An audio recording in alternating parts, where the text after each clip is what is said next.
Learn about 10 simple ways to build self-control. Now, let's begin. Number 1, set your standard. When you're productive first thing in the morning, what happens? Well, you're more productive throughout the day, right?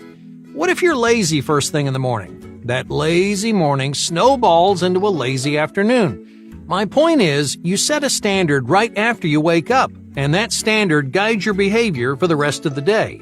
So you start your day by keeping yourself in check. Avoid distractions like watching TV while you eat, or control your laziness by waking up without the snooze button. Each of these little victories will build your self-control, develop your self-discipline, and it'll help you resist temptation time after time. Number 2, find your locus of control. Who's in control of your life? Is it you, or is it someone else? Most people assume they're in control of their own life, but when they stop and think about it, they realize someone else is deciding their life for them. Psychologists call this a locus of control. Your locus of control is any person, community, or idea that guides your definition of success. Your family might push you to take a certain job. Maybe they've convinced you that doctors are successful, while artists are failures. Or maybe your hometown has a huge effect on your priorities. You might look up to the people in your community and think, that's what I want my life to look like, or that's what success means to me. Now, generally, someone's locus of control falls into one of two categories, internal or external. Those last two examples, your parents and your hometown, are both examples of an external locus of control. In other words, the most powerful force in your life comes from somewhere other than you. An internal locus of control, on the other hand, begins with you. It means you base your decisions off of your own values. If you have an internal locus of control, you motivate yourself, you inspire yourself, and you change your own direction without worrying about what other people expect of you. So, what does all this have to do with self-control? A 2019 study from the journal Frontiers in Psychology found out that your locus of control has a substantial effect on your mindset. In fact, individuals with an external locus of control are more likely to experience psychological strain and less satisfaction with their lives. When you're stressed or unhappy, it becomes harder and harder to resist temptations, maintain good habits, and keep yourself in check. Now, as complicated as all this sounds, it's a lot simpler in practice. If you want to build self-control, make your own choices. Anytime you're about to make an important decision, ask yourself, is this really what I want? Or am I doing this because someone else expects me to? The more often you follow that internal compass, the more control you'll feel over your own life. Number 3, adopt a doing mentality. Imagine you're setting new goals. This year, you really want to exercise on a regular basis. So you say to yourself, I'm going to try to exercise 3 days a week. Sounds like a good goal, right? But there's one big problem. The word try. Many people set themselves up for failure by adopting the wrong mentality. A trying mentality makes your goals seem optional.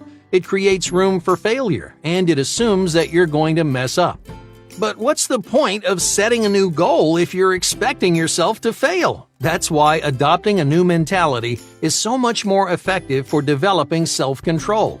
Instead of trying to work out 3 times a week, you tell yourself that you're going to work out 3 times a week. This rigid mindset stops you from flaking on your goals and losing your motivation. Because a doing mentality is all about one thing: picking a goal and sticking to it. Number 4, rearrange your priorities. The average person sets a lot of goals, some for their career, some for their health, and some for their passions and hobbies. But not every goal demands constant attention, so it's important to keep your priorities in check. Just ask yourself, what are my most important goals? Because those goals should sit at the top of your priority list. These are the goals that you're working to accomplish every single day. Goals you can't afford to slack off on. Now ask yourself a second question. What are my least important goals? These are the goals you want but don't really need.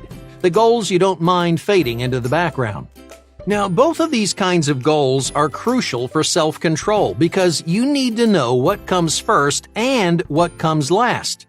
If you keep your priorities in check, you can stay firm on the things that matter and give yourself some room to breathe on the things that don't. Number 5. Monitor your progress.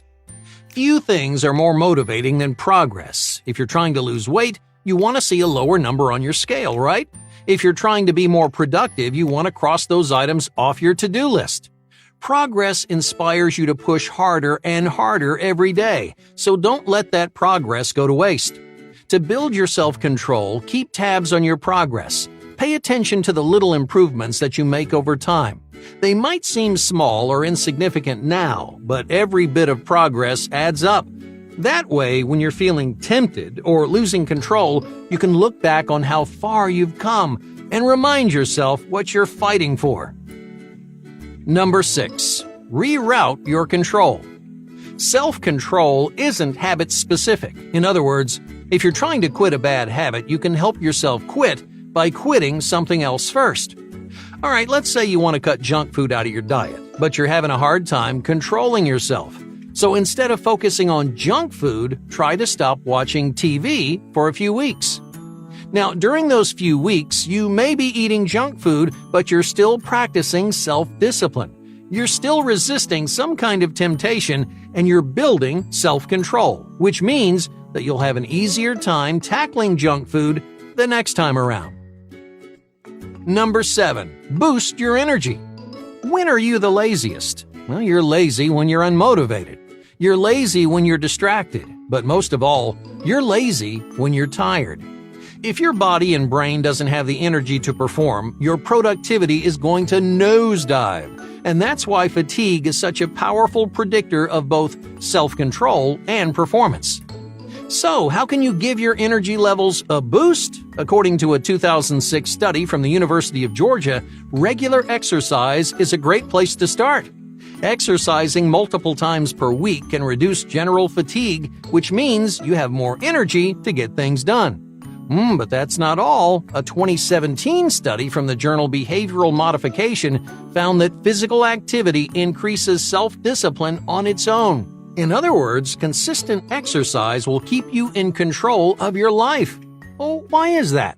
Because regular routine teaches you to delay gratification and stick to your goals. So, if you want to build self-control, it might be time to start hitting the gym.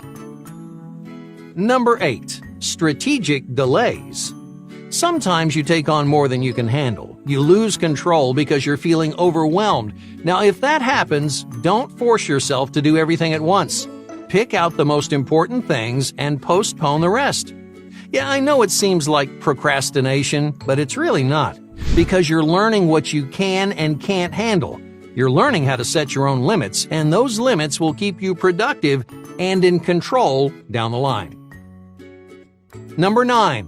Automate your goals. Out in the real world, self-control falls by the wayside. You're having fun with your friends, you got swept up in the moment, and you forgot all about those goals that you created for yourself. You tell yourself, hey, it's okay to have fun every once in a while, but doing something on only special occasions can quickly turn into a bad habit. So, what simple tricks can you use to keep yourself under control? One effective strategy is called goal automation. Decide on certain things ahead of schedule. That way, when you come face to face with temptation, you automatically know what to say. All right, let's try for an example.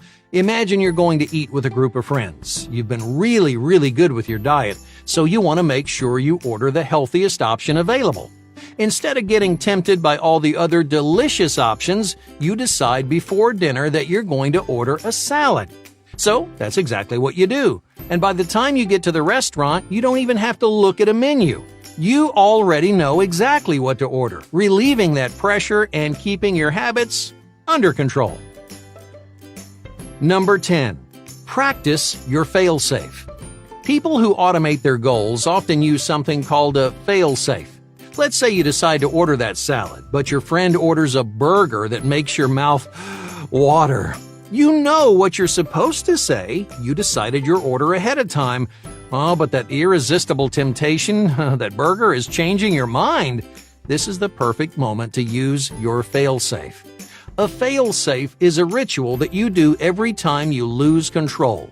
Some people close their eyes and count to 10. Others go to the bathroom and look in the mirror. You can choose almost anything as your fail-safe as long as it helps you clear your head.